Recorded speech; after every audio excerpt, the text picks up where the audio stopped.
अच्छा ओके। सो अब हमारे पास है क्वेश्चन नंबर 13.4। मैं बाद में बताता हूँ कि हमने 13.5 क्यों स्किप किया, 13.6 के बाद हम सीधे 13.4 पे क्यों आए। अभी 13.4 में वो हमें कहता है कि अब देखो हमने ना 13.6 में पूरी कैश फ्लो स्टेटमेंट बनाई थी, लाइक ऑपरेटिंग एक्टिविटीज़ से लेकर फाइनेंसिंग एक्टिविटीज़ तक, ठीक है।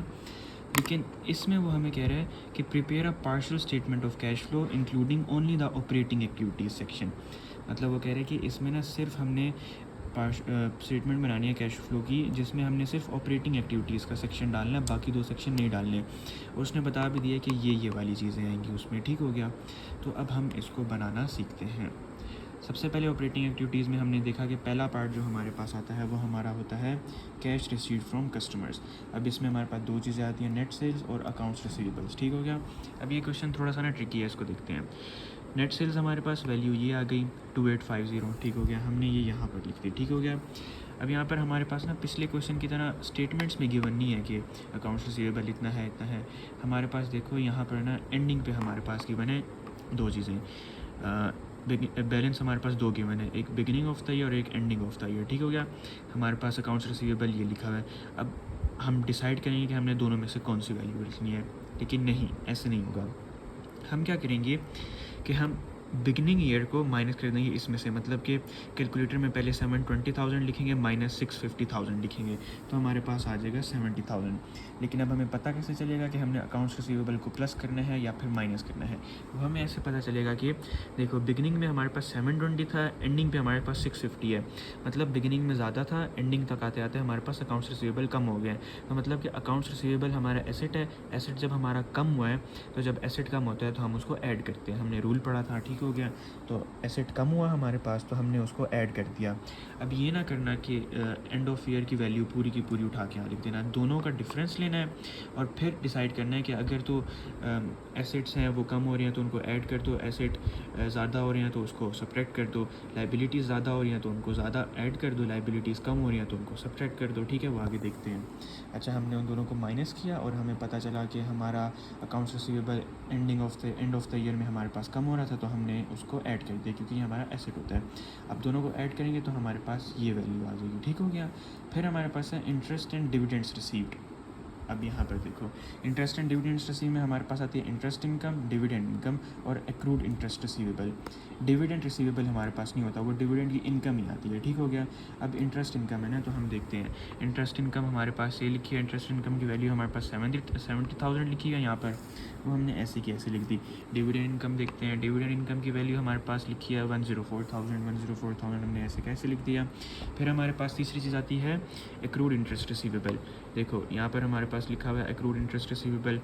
अब एक्रूड इंटरेस्ट रिसीवेबल देखो बिगिनिंग ऑफ द ईयर हमारे पास 6,000 था और एंडिंग में हमारे पास 9,000 है, तो मतलब कि रिसीवेबल हमारा एसेट है, एसेट हमारा ज़्यादा हो गया। और 6,000 माइनस 9,000 करेंगे तो हमारे पास 3,000 आता है, लेकिन उसका साइन कौन सा लगेगा वो हम लोग डिसाइड करते हैं बैलेंस देख के कि बिगिनिंग पे 6,000 था, एंडिंग पे 9,000 है, ठीक हो गया। यहाँ ये देखो ये वाला ना, तो ज़्यादा हो रहा है, तो एसेट ज़्यादा होता है तो हम उसको माइनस कर देते हैं। तो 3,000 था, 3,000 हमारे पास ज़्यादा हो रहा था तो हमने ब्रैकेट्स में लिख दिया, उसको माइनस कर दिया। अब 70,000 प्लस 104,000 माइनस 3,000 हमारे पास आ जाएगा 171,000। अच्छा, जो इसके अंदर ये चीज़ें आती हैं ना, इस हेडिंग के अंदर, इसके अंदर ये हमें याद करनी पड़ती हैं कि इसके अंदर ये चीज़ें आएंगी, ठीक हो गया। तो बस एक ये याद करने वाली चीज़ है, बाकी तकरीबन सब कुछ हमें ना उसके अंदर गिवन होता है, क्वेश्चन के अंदर, एडिशनल इन्फॉर्मेशन के अंदर, या फिर हर चीज़ जो है वो गिवन होती है वहाँ पर। अब मैंने पहले ही बताया था कि ये जो दो चीज़ें हैं इनको हम लोग कैलकुलेट करते हैं तो हमारे पास कैश इनफ्लो आता है ऑपरेटिंग एक्टिविटीज़ का। अब देखो ये भी पॉजिटिव है, ये भी पॉजिटिव है, हमारे पास जो वैल्यूज़ आई हैं, तो 2920,000 प्लस 171,000 हम लोग इनको प्लस करेंगे तो हमारे पास 3091,000 आ जाएगा cash inflow from operating activities. हमने सिर्फ इतना नहीं निकालना था, हमने पूरी ऑपरेटिंग एक्टिविटीज़ का सेक्शन निकालना था।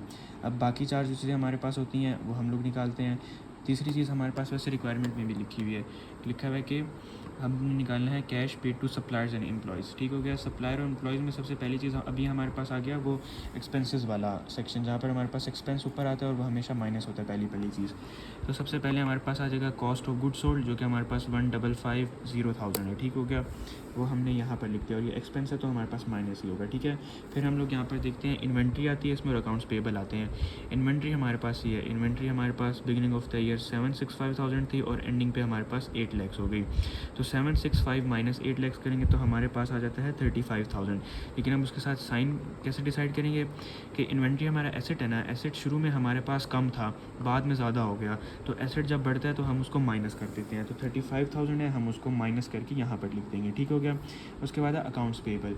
अब अकाउंट्स पेबल हमारे पास होती है लाइबिलिटी जो कि हमने पे करनी होती है। तो यहाँ पर हम लोग जाएंगे, यहाँ पर हमारे पास आ जाएगा अकाउंट्स पेबल मर्चेंडाइज सप्लायर्स, ठीक हो गया।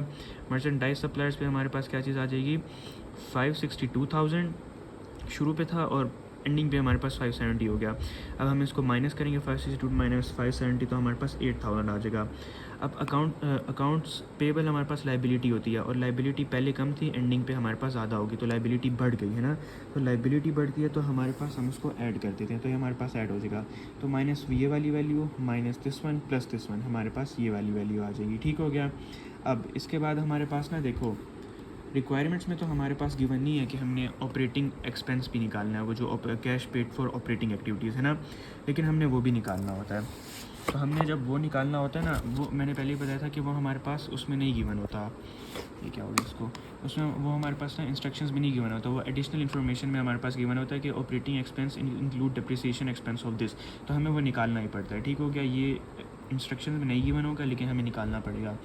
तो हम लोग 4th नंबर पे बनाएंगे cash paid for operating expense. अब यहाँ पर हमारे पास आ जाएगा, देखो ऑपरेटिंग एक्सपेंस हमारे पास है 980,000, हम लोग क्या करेंगे 980,000 ऐसे लिख देंगे और ब्रैकेट्स क्योंकि एक्सपेंस है। फिर हम लोग डिप्रिसिएशन ऐड करते हैं, क्यों, क्योंकि मैंने पहले बताया था कि ये जो 980,000 है ना, इसमें डिप्रिसिएशन को मिला के उसको सब्ट्रैक्ट किया हुआ था, ठीक है।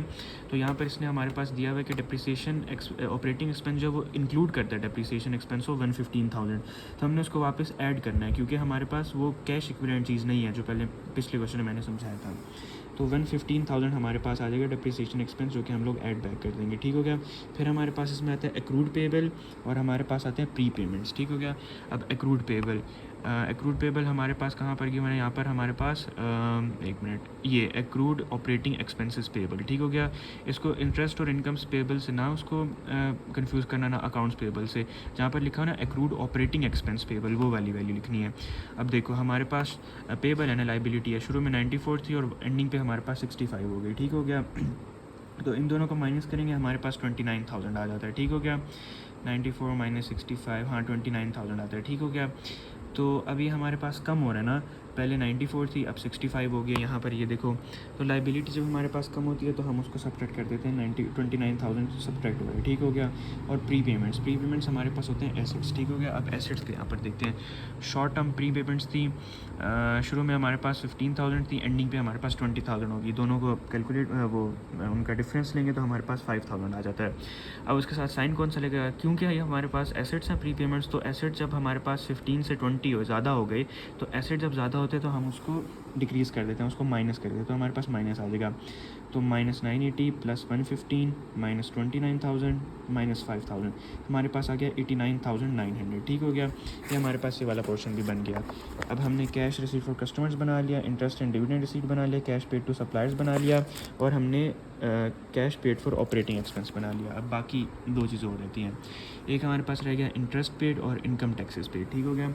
इंटरेस्ट पेड क्या चीज़ होती है हमारे पास, इंटरेस्ट पेड जो हमारे पास होता है ना, वो जो हमने इंटरेस्ट पे किया होता है। अब इसकी वैल्यू हम लोग कैसे निकालेंगे, अच्छा ये ध्यान रखना कि इंटरेस्ट रिसीव्ड और इंटरेस्ट पेड फ़र्क होता है। इंटरेस्ट रिसीव्ड में हम लोग लिखते हैं इंटरेस्ट इनकम और इंटरेस्ट पेड में हम लोग लिखते हैं इंटरेस्ट एक्सपेंस। तो इंटरेस्ट एक्सपेंस हमारे पास कितना है 185,000, ठीक हो गया। अब 185,000 हम लोग यहाँ पर लिख देंगे, ठीक हो गया। और सॉरी इसके आसपास जो है वो ब्रैकेट आएगा जो कि लिखना मैं भूल गया, ठीक है। और मेरे ख्याल में मैंने इन दोनों को प्लस ही कर दिया, चलो देखते हैं अभी। अच्छा ये हमारे पास 185,000 आ गया यहाँ पर, ठीक हो गया। और इंटरेस्ट पेबल, अब यहाँ पर देखो एक्रूड इंटरेस्ट पेबल। अब एक्रूड इंटरेस्ट पेबल है ना, पहले हमारे पास 12,000 था और बाद में हमारे पास 21,000 हो गया, ठीक हो गया। तो इन दोनों का अगर हम लोग डिफरेंस ले तो हमारे पास कितना आता है, एक मिनट मैं लेके देखता हूँ। 12,000 माइनस 21,000 हमारे पास आता है 9,000, ठीक हो गया। तो अभी हमारे पास पेबल है ना, तो पेबल हमारे पास बढ़ गया, ठीक हो गया। तो पेबल जब हमारे पास बढ़ेगा ना, मतलब 12,000 से 21,000 हो गया ना, बढ़ गया, लाइबिलिटी बढ़ गई, तो हम उसको ऐड कर देंगे, तो ये हमारे पास पॉजिटिव वैल्यू आ जाएगी, ठीक है। मैंने ये गलत वैल्यू लिखी है, हम इसको कैलकुलेट करेंगे ना, माइनस 185,000 मैं करके दिखा देता हूँ। -185 1 2 3 प्लस 9000, तो हमारे पास आ जाएगा 176,000। यहाँ पर हमारे पास आ जाएगा 176,000। ठीक हो गया, ये मैंने मिस्टेक की है यहाँ पर। ये वाला पार्ट भी हो गया। अब हम लोग देखते हैं अगली इंस्ट्रक्शन वो क्या कहती है। लास्ट में हमारे पास कह रहा है कि इनकम टैक्सेस पेड भी निकाल के दिखाओ। ठीक हो गया। अब इनकम टैक्सेस पेड में हमारे पास इनकम टैक्स एक्सपेंस आ जाएगा। इनकम टैक्स एक्सपेंस हमारे पास आ जाएगा जी, एक मिनट। इनकम टैक्स एक्सपेंस हमारे पास है 90,000, तो 90,000 हमने ऐसे लिख दिया। और जब एंड में हम देखेंगे कि एक्रूड इनकम टैक्स पेबल कितना है हमारे पास, 35,000 शुरू में था, 22,000 बाद में रह गया, तो हमारे पास इनका डिफरेंस लेंगे तो 13,000 आ जाएगा। अब फिर वही बात है कि हम लोग कैसे डिसाइड करेंगे कि सिंबल क्या होना चाहिए। तो पहले 35,000 था और आखिर में हमारे पास 22 बच गया, तो लाइबिलिटी हमारी, पेबल लाइबिलिटी होती है ना, लाइबिलिटी हमारी कम हो गई। तो लाइबिलिटी कम हुई तो हम इसको माइनस में लिख देंगे, हमारे पास आ जाएगा 77,000। ठीक हो गया। तो हम इन सब को फिर ऐड सब्ट्रैक्ट करके ना सारों को, फिर हमारे पास कैश आउटफ्लो आ जाएगा। जैसे देखो कैसे करेंगे, -1,577,000 प्लस 194,000 प्लस 77,000 माइनस 89,900, इनको कैलकुलेट करके हमारे पास आ जाएगा cash outflow from operating activities. ठीक हो गया। ये हमारे पास था 13.4A।